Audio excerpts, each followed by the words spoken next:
What's up, YouTube? It's your boy Laidback since '96. And I'm back, y'all. I'm back.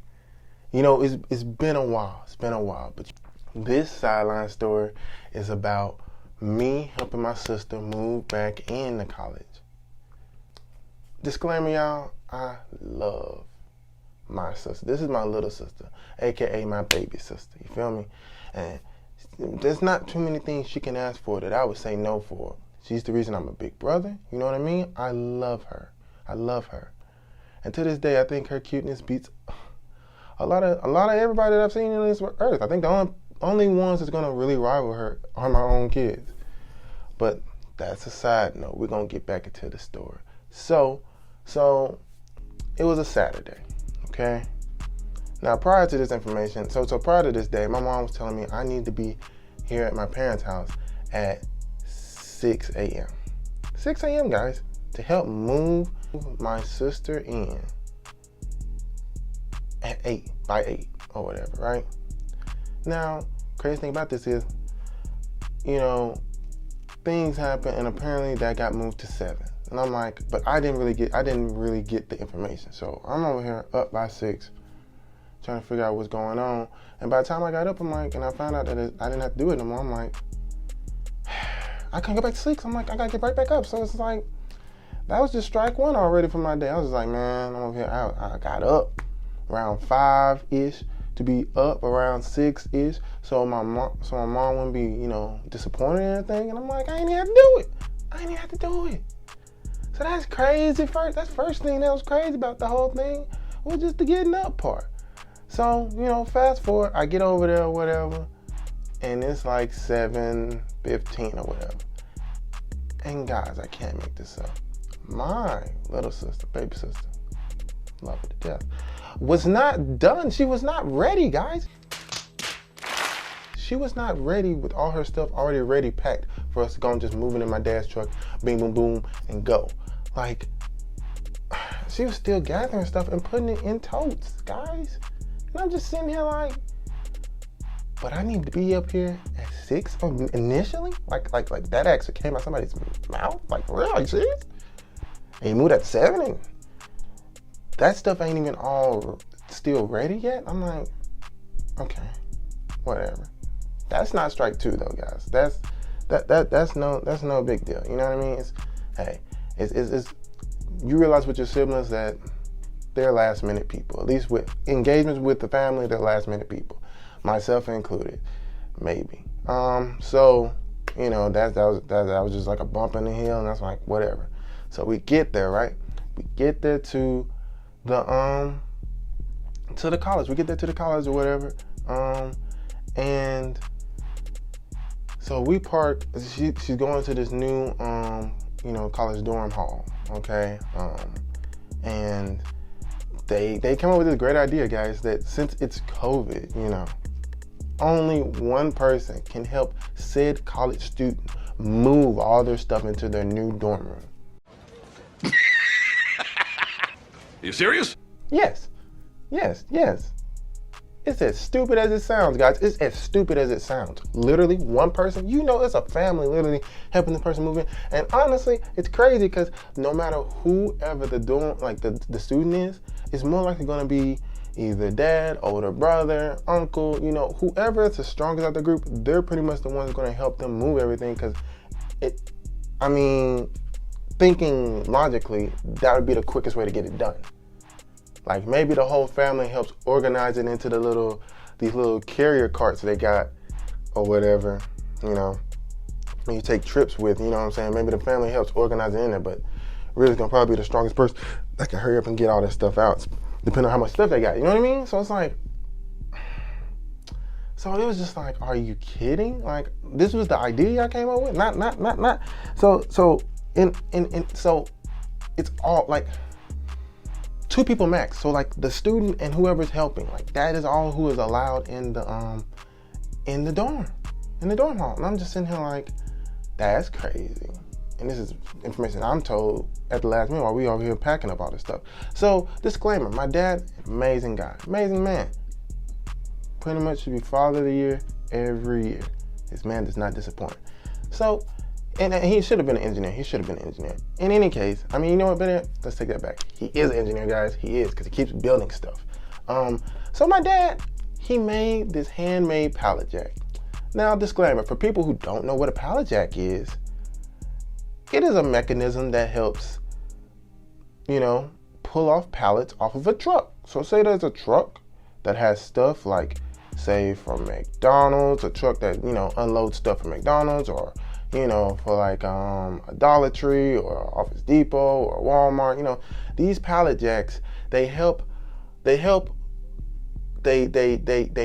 weight. They end up so with a pallet jack, it's this thing that's like it's like a fork. It's like a fork. You ever barbecued and you had that fork with the two prongs like this? Pretty much that's what a pallet jack is in a sense, and it prongs into the pallet. There we go. Because the pallets have like 2 square holes that's like this big, like 2 rectangular holes like this big, and the pallet jack thing, it's like this. It's literally like my hand. Like literally, this is what it's used. Like the 2 prong things I was talking about. It's about like this. It looks like this, and it's like side by side like this. You see what I'm saying? Like side by side, like this. Basically, this is what it looks like. Okay, if you're looking down at it. Okay, so that is what corporations and companies use to this day to move these heavy pallets that's like over 1,500 pounds or 2,500 pounds, depending on what company store you're working with, depends on how much pounds, but it's usually more than 1,000 pounds, I'm sure. And the pallet jack helps, it lifts up the pallet. And when it lifts up the pallet, pretty much you don't feel the actual weight that the pallet holds. It's the mechanism, the mechanics that's actually holding that weight and holding some of it. It's not holding all of it, of course. Now, the higher you jack up the power jack, the less weight you feel, and the more that the mechanism takes control of the weight that you feel once you're pulling it. Because the thing is, it's like I said, it's like a prong like this, and it comes down to this handle that's like, it's like this. It's like a handle like this, but it's open. So say that middle of my hand is like open, and it's a handle that you can hold, like a wagon, pretty much like a wagon handle. You know what I mean? Like, yeah. So, so it does that, and like on the thing, you could press. If you do like this, it's a button that literally cups in your hand that you press to make the pallet jack release whatever. Like, and that's when you make ourselves walking anything or hitting one, and we're clear.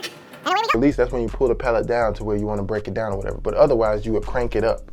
Like, say it's like a wagon, but you just like, when you pull in the wagon, you can just do this. You end up doing that, and you pump it up, and it makes the pallet jack go up. So that's just a disclaimer for that. My dad made a handmade version of that, which worked magnificently, may I say, because with the handle, you know, he did it with like a door hinge thingy. He did for the handle part that he made to connect to this square thing that he got from his job.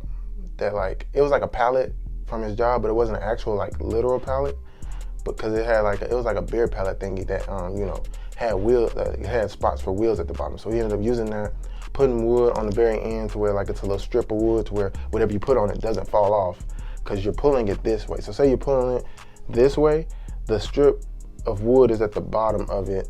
Like, I honestly should drop a picture of it for you. And if I don't drop a picture of it for you, it's because it's probably, never mind. If I don't drop a picture of it for you, that means it's not available. That's just what that means. But I'm sorry for that long time, but I just had to give you that backstory, because this is a real, like, it gets deep, like it makes sense. So my dad made this handmade pallet jack, right? But unlike an actual pallet jack, it takes the weight off of what you actually are pulling. With this handmade pallet jack, you're feeling all that weight. Why did I say this, guys? Because my sister had 8 totes that they stacked 4 up, and I was the one pulling it.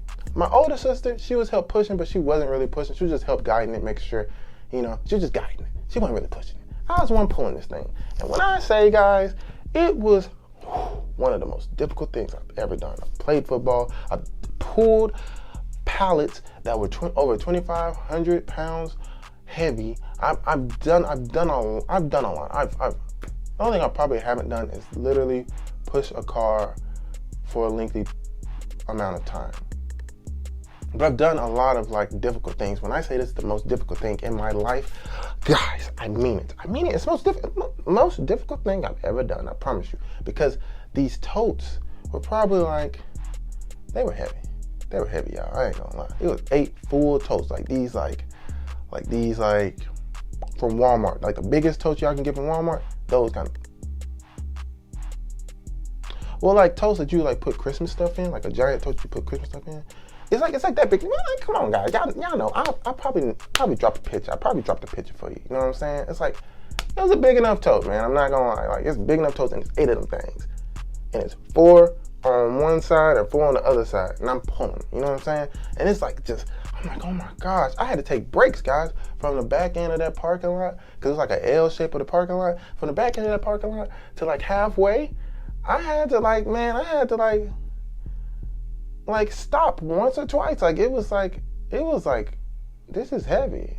Like I said, no, but I stopped once. Cause I'm like, this junk is like really heavy. Like y'all don't really understand. It was a real deal. Cause again, in my head, I'm like, oh, pallet jack. But I'm like, this ain't no regular pallet jack. This is a wooden-made pallet jack. It don't have no mechanics on it, no mechanisms. It's literally you in nature trying to tackle this difficult task.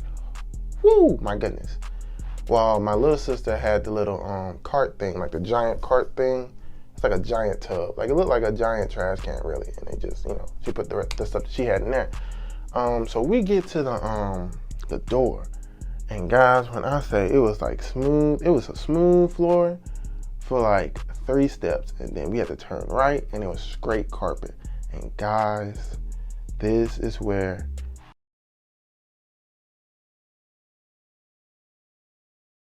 food on my plate, young nigga driving a foreign, don't know what to do on a rape. Keep two in the safe, it look like I'm choking my paddock, cause that bitch is blue in the face. No view in the wake, niggas will shoot at your face and jump in the coupe and just race. I been locked in the booth for a day. You asked to get out, niggas moving like train.